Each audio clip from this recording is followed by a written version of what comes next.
안녕하세요. 사랑하는 사명의 교회 성도 여러분, 1월 19일 새벽 예배 말씀 묵상 함께 시작하겠습니다. 오늘 함께 읽을 말씀은 누가복음 7장 1절부터 17절까지의 말씀입니다. 제가 봉독하도록 하겠습니다. 예수께서 모든 말씀을 백성에게 들려주시기를 마치신 후에 가버나움으로 들어가시니라. 어떤 백부장의 사랑하는 종이 병들어 죽게 되었더니 예수의 소문을 듣고 유대인의 장로 몇 사람을 예수께 보내어 오셔서 그 종을 구해 주시기를 청한지라. 이에 그들이 예수께 나와 간절히 구하여 이르되 이 일을 하시는 것이 이 사람에게는 합당하니이다. 그가 우리 민족을 사랑하고 또한 우리를 위하여 회당을 지었나이다 하니 예수께서 함께 가실새 이에 그 집이 멀지 아니하여 백부장이 벗들을 보내어 이르되 주여 수고하지 마옵소서. 내 집에 들어오심을 나는 감당하지 못하겠나이다. 그러므로 내가 주께 나아가기도 감당하지 못할 줄을 알았나이다. 말씀만 하사 내 하인을 낫게 하소서. 나도 남의 수하에 든 사람이요 내 아래에도 병사가 있으니 이더러 가라 하면 가고 저더러 오라 하면 오고 내 종더러 이것을 하라 하면 하나이다. 예수께서 들으시고 그를 놀랍게 여겨 돌이키사 따르는 무리에게 이르시되 내가 너희에게 이르노니 이스라엘 중에서도 이만한 믿음은 만나보지 못하였노라 하시더라. 보내었던 사람들이 집으로 돌아가 보매 종이 이미 나아 있었더라. 그 후에 예수께서 나인성이란 성으로 가실새 제자와 많은 무리가 동행하더니 성문에 가까이 이르실 때에 사람들이 한 죽은 자를 메고 나오니 이는 한 어머니의 독자요 그의 어머니는 과부라. 그 성에 많은 사람도 그와 함께 나오거늘 주께서 과부를 보시고 불쌍히 여기사 울지 말라 하시고 가까이 가서 그 관에 손을 대시니 맨 자들이 서는지라. 예수께서 이르시되 청년아 내가 네게 말하노니 일어나라 하시매 죽었던 자가 일어나 앉고 말도 하거늘 예수께서 그를 어머니에게 주시니 모든 사람이 두려워하며 하나님께 영광을 돌려 이르되 큰 선지자가 우리 가운데 일어나셨다 하고 또 하나님께서 자기 백성을 돌보셨다 하더라.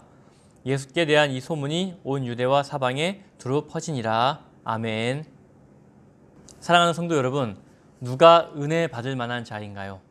다르게 말하면 은혜 받을 만한 사람이 따로 있을까요?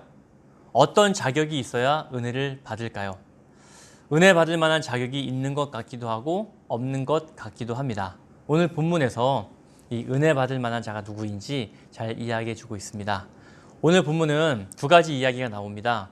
백부장의 종을 고치신 예수님, 그리고 나인성의 과부의 아들을 살리신 예수님의 이야기입니다. 1절부터 10절은 백부장의 종을 고치신 예수님의 이야기가 나오는데요.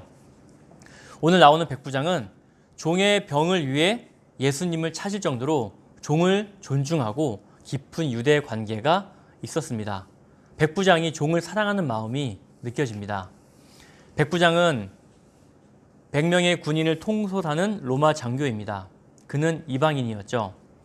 예수님의 소문을 들은 그는 직접 예수님을 찾아가지 않습니다.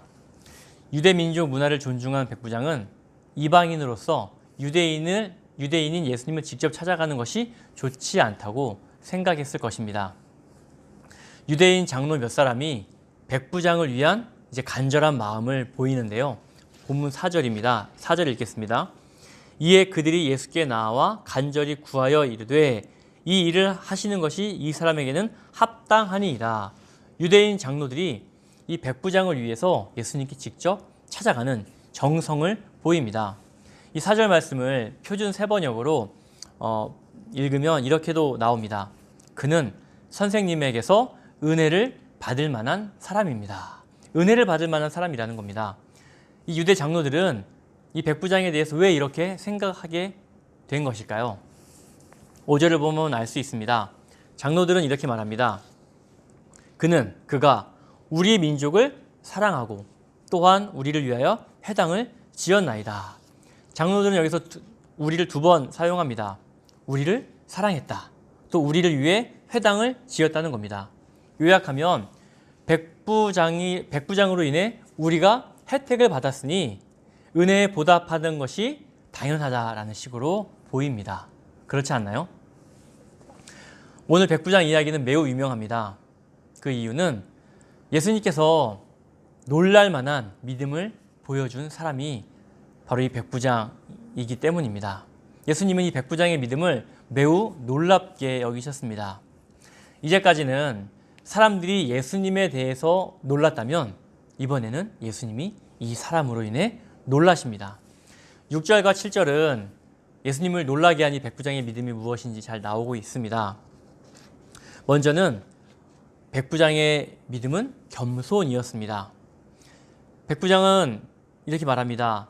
예수님이 내 집에 들어오심을 나는 감당하지 못하겠나이다. 매우 겸손한 태도이죠. 두 번째는 확신입니다. 예수님께서 하실 일에 대한 확신이 있었습니다. 말씀만 하사 내 하인을 낫게 하소서. 유대 장로들은 예수님의 치유를 공로에 대한 당연한 대가로 생각했다면 백부장은 자격 없는 자에게 임하는 긍휼로 생각한 것입니다. 다시 한번 말씀드립니다. 유대 장로들은 예수님을 향해서 백부장의 이 공로면 충분히 은혜를 받을 만하다라고 생각했지만 백부장은 자격 없는 자에게 예수님께서 주시는 그 은혜라는 것을 잘 알고 있었습니다. 장로들의 주장과 달리 백부장은 자신이 예수님의 은혜를 입을 만한 자격이 없다고 여겼고 또 예수님이 이방인인 자신의 집으로 찾아올 것을 또 예상하지 못했습니다. 사랑하는 성도 여러분, 예수님께 헌신된 제자일수록 자신의 헌신을 근거로 예수님께 기적을 행해달라는 요청을 하기 쉽습니다. 그러나 예수님의 도움은 무익한 종에게 임하는 은혜임을 꼭 기억하시길 바랍니다. 이스라엘에서 보지 못한 이 믿음의 행동에 대해 예수님께서는 지금까지 하신 적이 없는 또 놀라운 방법으로 기적을 행하셨습니다. 여러분 너무 감동스럽지 않습니까? 지금까지 그 어떤 사람도 이런 백부장의 믿음을 보여주지 못했어요. 그런데 그 믿음에 대해서 예수님께서는 또한 더 놀라운 방법으로 기적을 베푸셨습니다. 오늘 10절을 보면 이미 종이 예수님이 말씀하시자 종이 나은 것을 볼 수 있습니다. 사랑하는 성도 여러분, 우리가 오늘 믿음으로 무언가를 하려고 할 때 해도 될까? 어렵진 않을까? 고민하고 걱정할 수 있습니다. 하지만 우리가 어떤 믿음을 보이든지 우리 예수님께서는 그 이상으로 더 놀라운 방법으로 우리에게 그 믿음에 대한 보답을 해 주십니다. 이 말씀이 오늘 믿음으로 살려고 하는 우리 성도님들에게 큰 위로가 되기를 진심으로 부탁드립니다. 은혜 받을 만한 사람은 따로 없습니다. 모두가 하나님의 은혜를 입을 대상입니다. 다만 예수님의 반응을 보면 신뢰하는 사람, 예수님을 신뢰하는 사람은 은혜를 입는 것을 알 수 있습니다. 내가 죄인임을 고백하는 겸손함으로 예수님의 인자하심을 신뢰하는 자는 은혜를 경험할 수 있습니다. 11절부터 17절은 이제 나인성 과부에 대한 이야기가 나옵니다. 12절입니다. 제가 12절 읽겠습니다. 성문에 가까이 이르실 때에 사람들이 한 죽은 자를 메고 나오니 이는 한 어머니의 독자요 그의 어머니는 과부라. 그 성에 많은 사람도 그와 함께 나오거늘. 오늘 보면 죽은 한 사람이 나옵니다. 그는 청년이었고 한 어머니의 독자입니다. 그의 어머니는 과부입니다. 여러분, 이보다 더 처량한 사람이 또 있을까요? 구약 성경은 가장 큰 슬픔을 겪은 사람을 독자를 잃은 여자로 표현합니다. 청년의 죽음은 매우 안타까운 일입니다. 그러나 카메라 렌즈의 초점은 그 죽은 청년의 관을 향해 있는 것이 아니라 관을 쳐다보고 따르는 어머니를 클로우즈업합니다. 죽음의 고통은 어머니의 것이기 때문입니다. 고통에는 연대감이 있어 어머니의 고통은 가족의 고통이고 가족의 고통은 동네 사람들의 고통이고 동네 사람들의 고통은 이 장례 행렬을 보는 사람들의 고통입니다. 12절 말씀 뒷부분을 보십시오. 그 성에 많은 사람도 그와 함께 나오거늘. 그 성에 많은 사람들이 이 고통의 연대에 참여했습니다. 우리 예수님도 하시던 일을 멈추고 그 고통의 연대에 참여하십니다. 13절을 읽겠습니다. 주께서 과부를 보시고 불쌍히 여기사. 우리 예수님께서는 많은 사람들의 그 아파하는 그 모습을 그냥 지나치지 않으시고 함께 그 고통에 참여하셨습니다. 주님께서는 과부를 보셨습니다. 예수님의 시선은 그 여자의 고통에 가 있습니다. 예수님은 하나님으로서 여자를 불쌍히 여기셨습니다. 성경에서 이스라엘의 주 하나님은 불쌍히 여기시는 하나님으로 말하고 있습니다. 그래서 우리가 하나님께 기도할 때 하나님 나를 불쌍히 여겨주세요 라고 기도하는 것은 하나님을 잘 이해하는 기도입니다. 이런 기도를 많이 했으면 좋겠습니다. 예수님께서는 그 관에 손을 대십니다. 이것은 장례 절차를 중지시킨 행동입니다. 그러자 관을 맺던 사람들이 멈춥니다. 그리고 청년에게 청년아 일어나라 명령합니다. 청년은 놀랍게도 일어나 말을 합니다. 청년의 생명이 예수님께 속해 있습니다.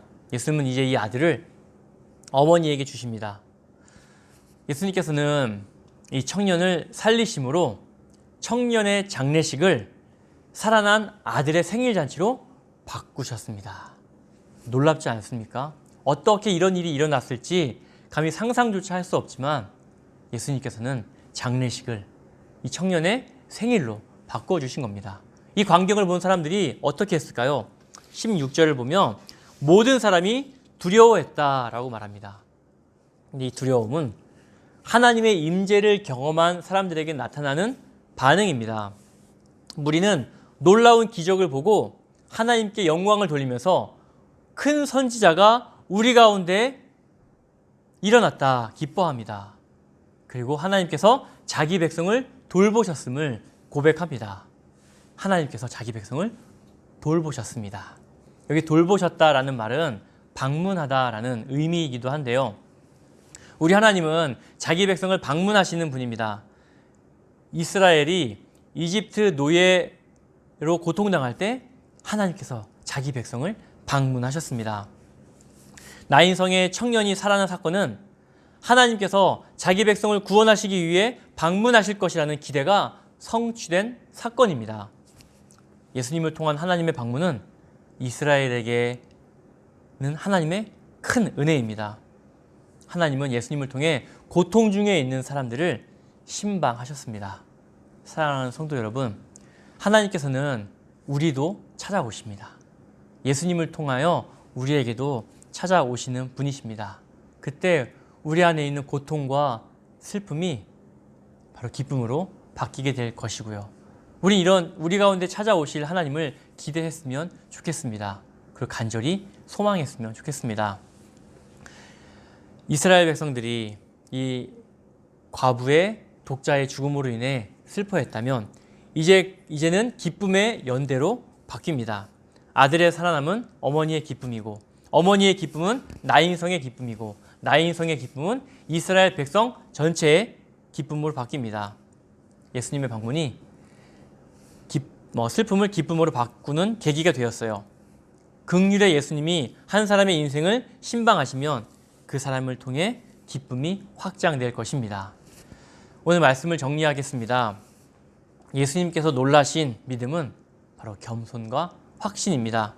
하나님 앞에 겸손하시길 바랍니다. 하나님 앞에 겸손하면 하나님의 일을 기대하게 됩니다. 죄인인 나를 위해 하신 하나님의 일을 기대하게 됩니다. 죄인인 날 구원하기 위해 이 땅에 오신 하나님의 아들 예수님을 확신한다면 세상에 두려울 것이 없습니다. 세상을 두려워하지 않는 이런 믿음을 갖고 싶으시죠? 겸손하십시오. 그리고 예수님을 확신하십시오. 예수님께서 자기 백성인 우리를 방문하십니다.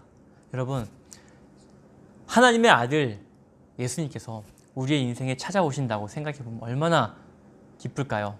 이런 기대감이 있었으면 좋겠습니다. 이런 기대감을 가지고 이렇게 기도했으면 좋겠습니다. 하나님, 내 인생에 찾아와 주세요. 내 인생을 기쁨으로 바꿔주세요.